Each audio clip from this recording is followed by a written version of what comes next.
This is an assessment of a Bluthner style 6 grand piano. That's 5 foot 9 inches long and 175 centimeters, and it's 1912 we made in. It's come into stock.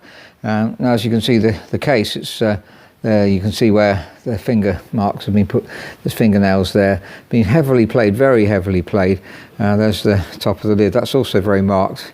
And generally, the casework needs redoing. Key tops are quite good. There's quite a lot of mechanical problems on the piano. Now, the bass strings have actually been replaced, but the piano's not been restored generally. In fact, if we look at the hammers, as we will in a minute, you'll see how amazingly worn they are. Now, if you look at these hammers, they're exceptionally worn. You see that large area of the hammer hitting the string there. That means it makes a very dull sound. And interestingly enough, it's been touching the frame at that point as well.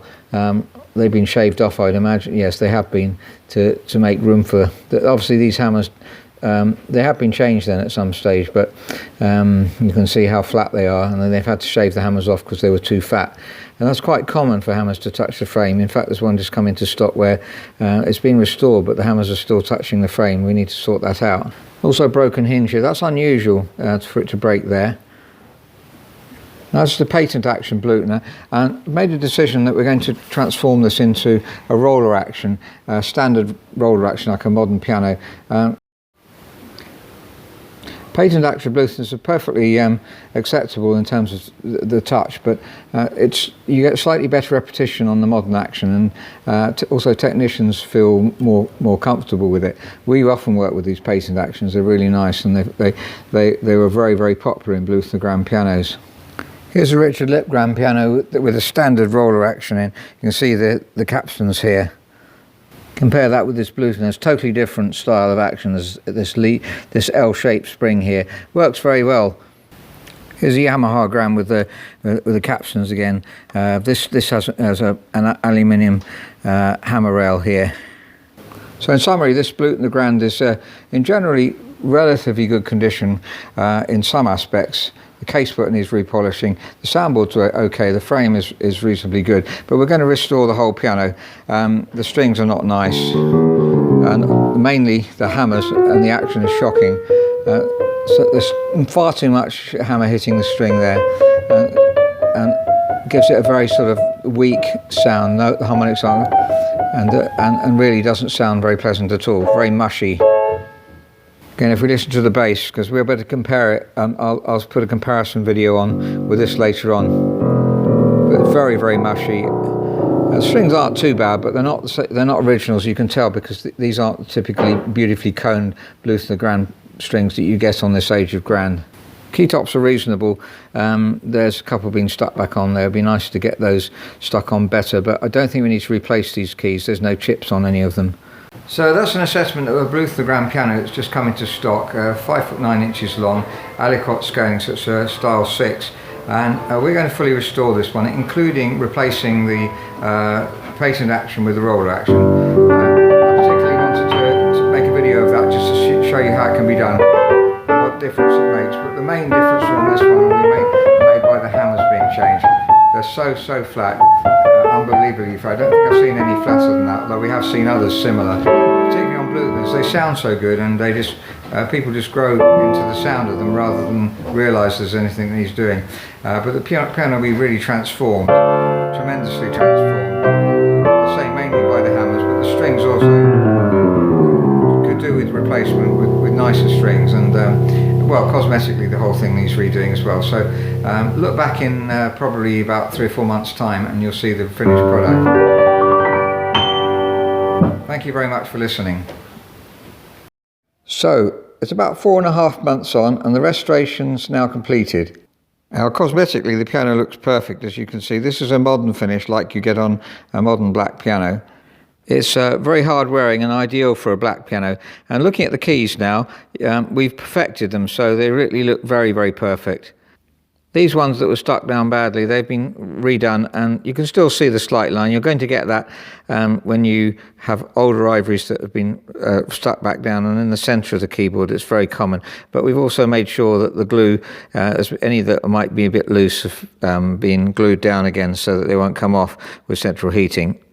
We can of course replace the whole all of the keys, like on this Steinway upright. Now if we look on the inside, we've replaced the rest plank under here. It's a relatively straightforward job on Bluthners, and we will always do that, and therefore it's got slightly smaller tuning pins, and you can see that the whole piano has been restored as well as we possibly can. These are our graphs, the extra string on the Alicot scaling. We've also replaced the Bluthner badge with the correct one for the ear, and there's a serial number underneath. And all the parts are German parts, the same parts that you'd find in a new Bluthner today. The bass strings are far nicer, far rounder tone than they were before, and the new hammers as well, that brings out the full tone of the bass. And then going through to the treble, with the hammers being rounded as opposed to flat, you've got much more variety of tone and much clearer tone. It's bringing out the harmonics properly, and right through to the very top you get a beautiful clear tone. Now you remember the Bluthner Patent action we had in this piano before. It was 1912, and you always get patent actions in 1912. It's about 1925 where you end up with the roller action bit coming in. But you get a richer tone in these older Bluthners. Listen to that. This is a younger 1930s Bluthner. Going back to the 1912 one. A much fuller tone they have in the older Bluthners. So it's a new roller action Renner action, exactly the same as you get in a new Bluthner, and the same hammers too. These are Arbel hammers. Here's the name Arbel there. Arbel are favoured by Bluthner as the hammers that they'll put in their piano, perhaps a bit softer than Renner hammers. And you can see they're round compared with how they were at the beginning of the video, and totally transform the tone. I say that means they're going to bring out the harmonics much more clearly and give much better bounce as well, much better tone altogether, much more variety of tone. You can see here where the holes were plugged on the old Patent action, where the L-shaped springs were. So that's a Bluthner Grand, 5 foot 9 inches long, style 6.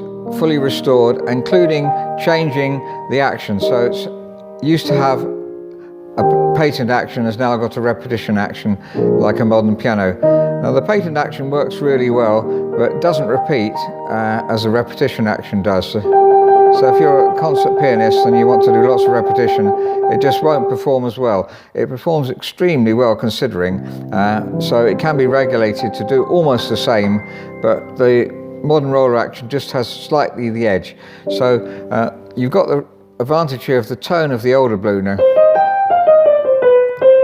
which is richer, in my opinion, than a modern piano certainly, and richer than the younger Bluthners. So you've got one of the best famous tone pianos in the world, really special, with a normal modern roller action. And this action is a Renner action, plays just like a new piano.